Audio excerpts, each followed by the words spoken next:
ओम नमः शिवेभ्य, ओम नमः शिवेभ्य। यतरिता भावेन प्रमुदितमनादरे दुर्याः छनाता सित सर्गे गणगण समर्थ सुखनिधि लमन्ते सत्पत्य शिव सुख समाजं किमुतदा महावीर स्वामी नयन प्रतिगामी भवतु मे महावीर स्वामी महावीर स्वामी गुरुमहापंथनो नित्यं ज्ञानदर्शनेनायिका चारित्राणां गम्भीरा मोक्षमार्गप्रदेशिका पंचप्रवृत्ति भगवान की एकाधिनाथ भगवान की अंतिम सत्संगति भगवान महावीर स्वामी की आचार्य श्री कुंद भगवंत की आचार्य श्री उमा स्वामी भगवंत की आचार्य श्री विमल शंकर जी महाराज की आचार्य गुरुदेव सन्मति शंकर जी महाराज की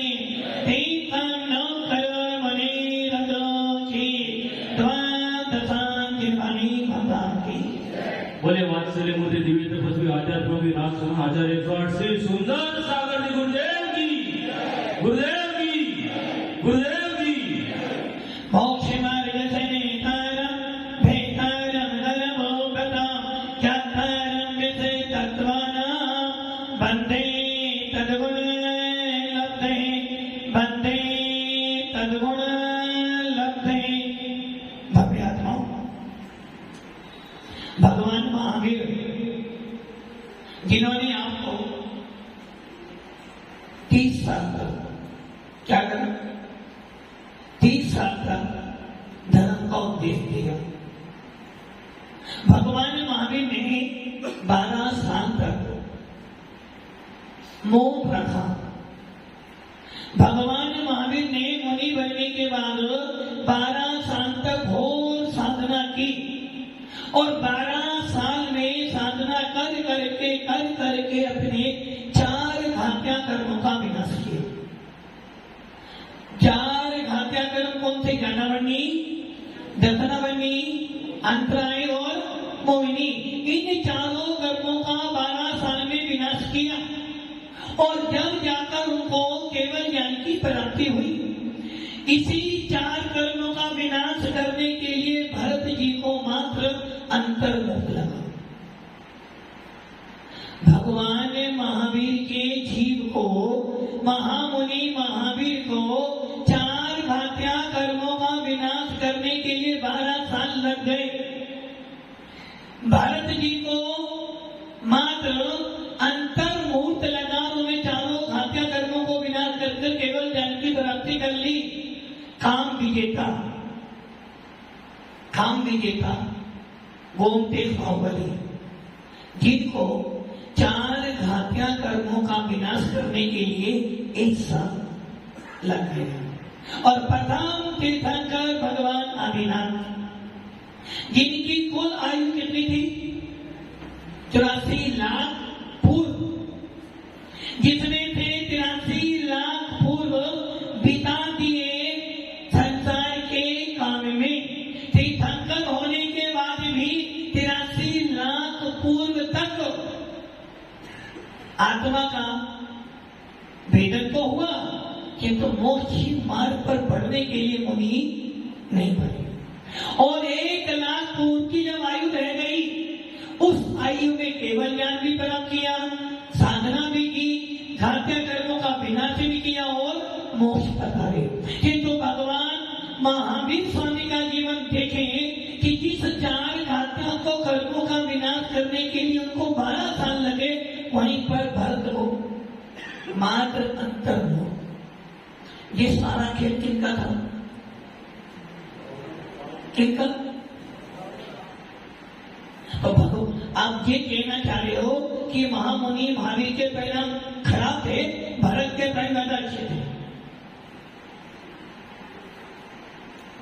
महामुनि महावीर को 12 साल लगे और भरत को मात्र अंतर्मुख लगा। कहीं ना कहीं तो भाग तो थे ही थे, कहीं ना कहीं कर्मों की स्थिति भी ज्यादा थी। और देखें और आगे देखें, भारत के 923 पुत्र, कितने पुत्र? अभी मान लो, यदि मान लो सेठ जी आपके घर में 923 पुत्र हों,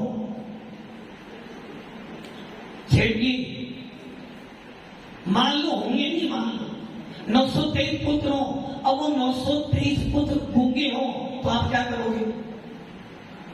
बोलते ही ना हो तो क्या कहोगे? अच्छा या खराब हुआ? भारत के 923 पुत्र हुए और कोई भी पुत्र बोलना नहीं जानता। अब आप ये सोच लो, आदिनाथ का वंशज, आदिनाथ के कुल में भरत चक्रवर्ती, जिसके नाम से इस देश का नाम भरत पड़ा, ऐसा वो 6 खंड का अधिपति भरत, जिसके घर में 923 पुत्र उत्पन्न हुए, बोलते नहीं थे। भरत को चिंता नहीं थी। अच्छा, असंख्य चिंता नहीं थी, आपको चिंता थी?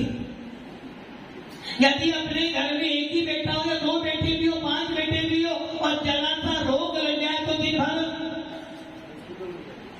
और डॉक्टर कहते भी मेरे पास तो इलाज नहीं, फिर कहां जाओगे? नहीं, डॉक्टर ने अहमदाबाद ही मना कर दी, डॉक्टर कह रहा कोई इलाज ही नहीं है, फिर कहां जाओगे? कब गए गुरुदेव के बाद जब डॉक्टर ने मना? बस यही संस्थान गलत है। डॉक्टर के पास कब गए?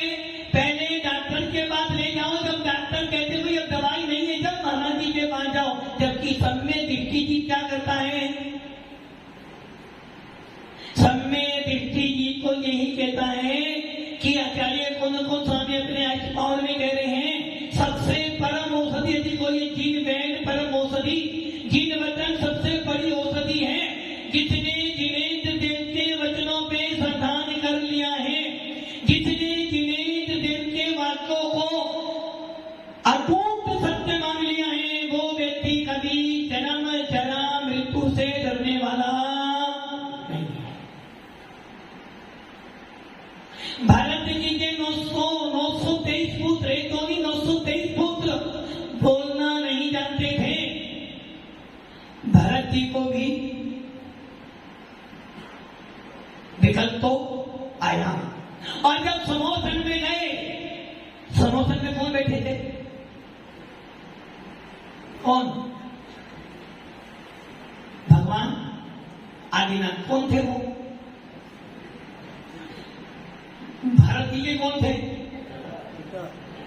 भगवान आदिनाथ भरत जी के, भगवान जी का तो दिमाग 7वें आसमान के भाई बना है। भगवान आदिनाथ भरत जी के कौन थे? भगवान आदिनाथ भरत के पिता थे। ये भी मिथ्यात्व है। भगवानों के बच्चे नहीं होते हैं, भगवानों के बच्चे नहीं होते हैं। राजा आदिनाथ का पुत्र था भरत, भगवान आदिनाथ का कोई बेटा नहीं। जो जिन शासक को माने वो सारे के सारे आदिनाथ के पुत्र। महाराज किसके हैं?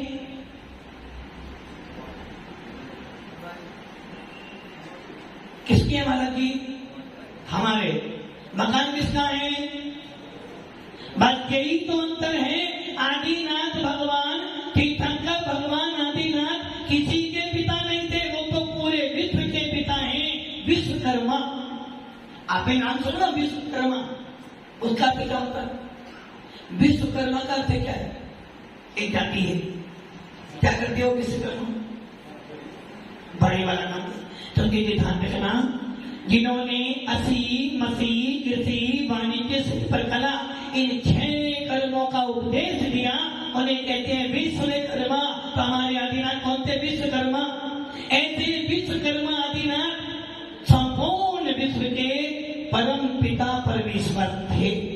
अकेले भरत के पिता, भरत के पिता थे, भरत के पिता तो थे, किंतु भगवान आदिनाथ पूरे विश्व के परम गुरु परम परमेश्वर हैं। ऐसे भगवान आदिनाथ के समोधन में जब भरत जी गए, चक्रवर्ती थे, और जब वो पहुंचेंगे तो साथ में 923 पुत्र भी उनके पीछे पीछे गए, इसलिए गए थे दादा से मिलेंगे। वो इसलिए गए थे आदि समोसन में जाएंगे, हो सकता है हमें कुछ क्या करें शायद बोलना। ये मन में भाव नहीं, उनके मन में ये भाव नहीं था। उनके मन में तो बल्कि चलो आज हमारा पौधे कलम का उदय आया है कि हमें आज साक्षात तीर्थंकर के अवलोकन होगा। और जैसे ही समोसन में गए, भरत जी ने पूछ लिया कि हे भगवंत, ऐसे मेरा कौन सा पाप कर्म का उदय कि मेरे घर में 923 पुत्र तो हैं, तो कोई भी बोलना। भगवान आदिनाथ ने कह दिया कि हे भव्य जी, हे मोक्षो, ये गूंगे नहीं है, बोलना जानते हैं, सामर्थ है, इनको यही नहीं पता कि संसार होता क्या है। पापा मम्मी जी किसे कहते ये नहीं जानते तो कि ये लोग कहां से आए हैं, सीधे निगोद से निकल कर आए हैं। निगोद मतलब एक श्वास में अर्थदर्शवाद जने में भरियो दुस्वाद। ये निगोद मतलब एक ऐसा स्थान जहां पर अनंत एक इंद्रिय जीव रहते हैं, और ऐसे जीव एक ने खाया सबका पेट भरा, एक मरा तो सब मरे, पैदा हो सबके सब पैदा हो गए। ऐसे निगोद से निकल कर आए, और वो भी कौन से निगोद से, नित्य निगोद से निकल कर आए हैं। और नित्य निगोद से निकलना बहुत बहुत बहुत कठिन। जिस प्रकार कोई चने भूनने वाला चना भूनता है तो उसको पर एक जाली डाल देता कि सारे चने भाग ना जाए, किंतु जब वो चने उबालता है तो एक दो चने उछल कर, जब आप लोग घर में खाना बनाते हो तो एक दो चावल का कहीं के ऊपर उछल कर भाग आ जाता। वैसे ही भारत के 923 पुत्र नित्य निगोद से निकले थे, और उनको यही नहीं पता कि संसार क्या होता है। अनादि काल से वहीं बढ़ते, कितने काल से, अनादि काल से। और जैसे ही समोसन में आदिनाथ की देवता सुनी, अपना बोध हो गया और निवेदन कर दिया कि हे भगवान, आज आपके प्रताप से, आज आपके आशीर्वाद से, आज आपकी दिव्य चेतना से हमें अपना बोध हो गया है, अपनी आत्मा का बोध हो गया है भगवान। बस एक इच्छा है कि हम भी परमात्मा के मार्ग पर चले और 923 पुत्र उसी समय इच्छा ले, और उसी भाव से सिद्ध बन गए। इसलिए भव्य आत्माओं, भगवान महावीर का भी इतना शासन कहना है, सबसे पहले यदि तू मोक्ष मार्ग पे बढ़ना चाहता है तो तुझे एक ही काम करना है। वो काम है सच्ची श्रद्धा, सच्चा समर्पण, तेरा औपचारिक भाव। यदि तेरा औपचारिक भाव बढ़िया है तो तेरा मोक्ष मार्ग है, और यदि तेरा औपचारिक भाव खराब है तो तेरा मोक्ष मार्ग चौथा गुण स्थान। कौन सा गुण स्थान किसका है? यहां पर चौथा गुण स्थान किसका है? किसी का नहीं, पहला सबका पहला है।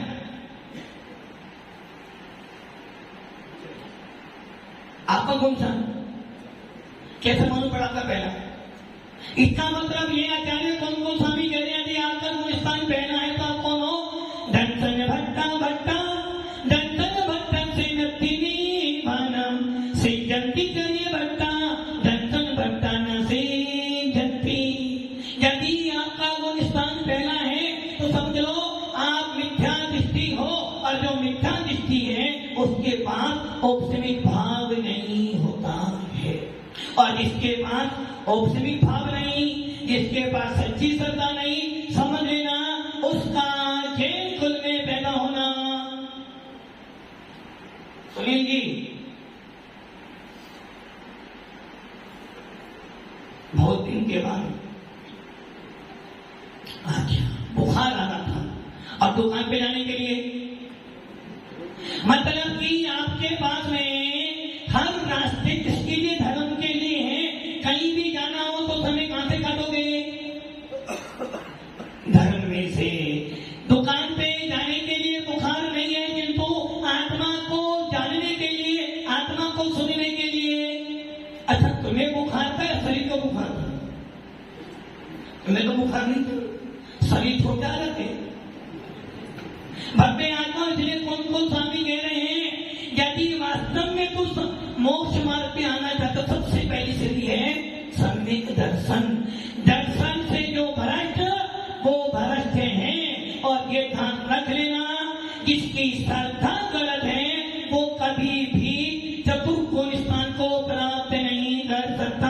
आचार्य नेमिचंद सिद्धांत चक्रवर्ती देव अपने जीव कांड में लिख रहे हैं, चौथे कोण स्थान वाला जी कौन? जिसके पास में कोई नियम नहीं है, जिसका कोई नियम नहीं है, कोई संयम नहीं है, जिसके पास में कोई नियम संयम नहीं है। पांचों ना तो वो स्थावर जीवों की हिंसा से मिलते हैं और ना ही तरस जीवों की हिंसा से मिलते हैं। मेरी बात सुनाई दे रही है ना आपको? कौन? आचार्य नेमिचंद सिद्धांत चक्रवर्ती देव कह रहे हैं, सम्यक दृष्टि कौन?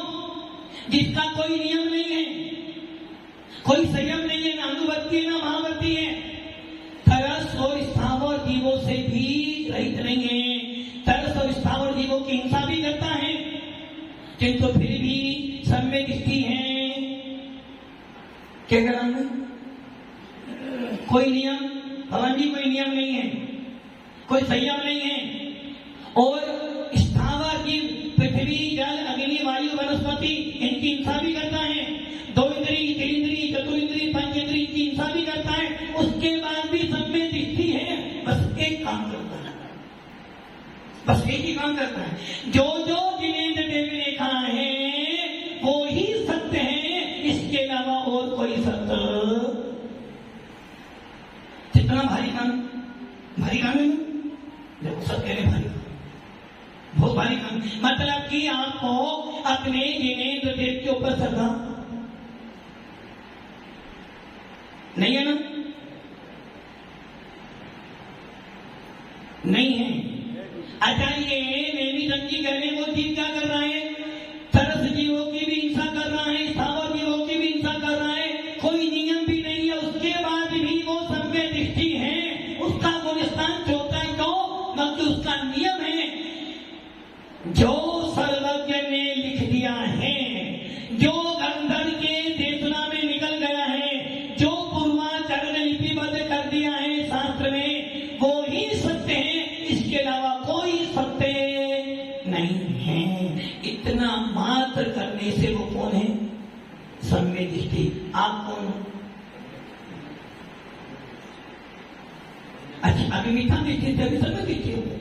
ये तो क्या हो गया, एक मिनट मीठा दृष्टि, एक मिनट सम्यक दृष्टि।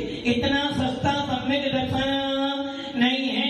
इसलिए आचार्य बार बार कह रहे हैं, दंतन भट्टा भट्टा, सबसे ज्यादा भ्रष्ट कौन है? सबसे ज्यादा गलत व्यक्ति कौन है? सबसे ज्यादा अधम व्यक्ति वो है जिसकी श्रद्धा गलत है। एक मुनि से बहुत बड़ी गलती हो गई। सेठ जी, एक मुनि से बहुत बड़ी गलती हो गई। बोलो अब क्या करे मुनि? बहुत बड़ी गलती कर दी है। वो मुनि गलती कर अपने घर गया। बोलो अब क्या हो गया?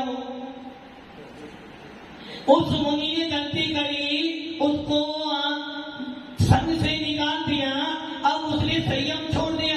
बोलो अब वो कौन बन गया? संसारी। तो हम भी तो संसारी है। एक मुनि ने गलती करी, उसको संग से निकाल दिया, उसने संयम छोड़ दिया। बताओ, उसको हाथ जोड़ोगे? नहीं जोड़ोगे? सोचो। आचार्य समर्थभद्र स्वामी मुनि बने। मुनि बनने के बाद नियम क्या हो जाता है? पूरे दिन में एक ही बार क्या करे? एक ही बार आराम को बराबर। मतलब कि श्रावक का कोई नियम नहीं, सारे नियम कानून किसके लिए होते हैं? मन के। यहाँ पे कोई नियम ही नहीं है। वो लेटर पोस्ट से पूरा मुंह खोला मतलब मैं इसको दमते रहे। सारे कानून नियम किनके ऊपर होता है? मुनि महाराज हंसने तो गलत, रोए तो गलत, किसी से बात करने तो गलत, चौके में हाथ करने तो गलत, सारे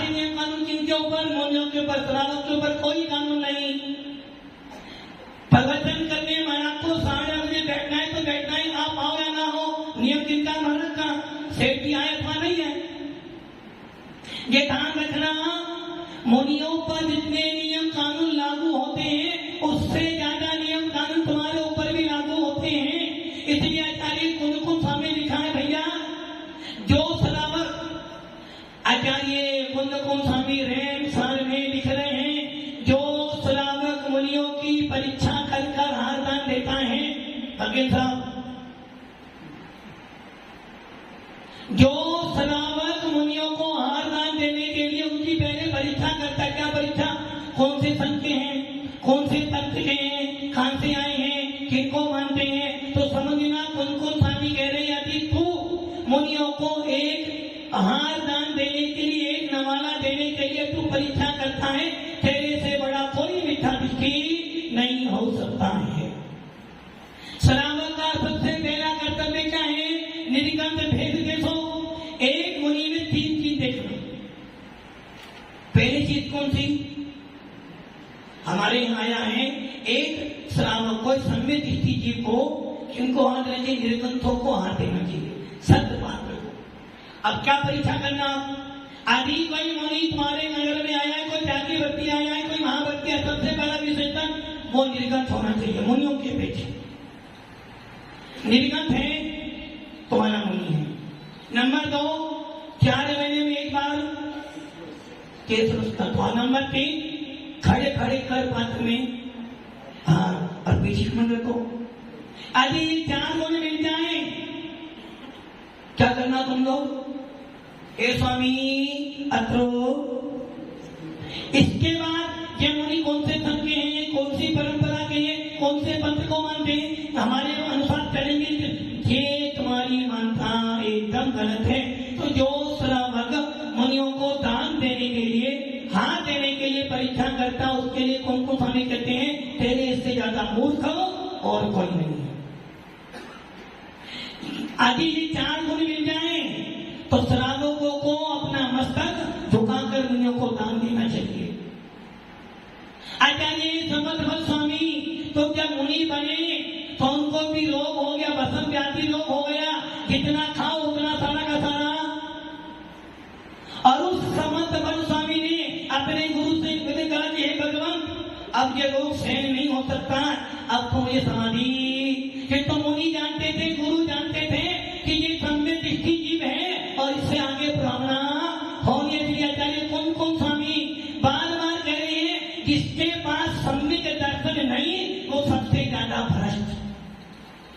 एक बार यदि हम 4 छोड़ भी देंगे कोई गड़बड़ी नहीं होने वाली। यदि मैं 4 छोड़ भी दूंगा कुछ नहीं होने वाला, क्योंकि यदि मेरी श्रद्धा चली गई तो मेरा पूरा का पूरा जीवन।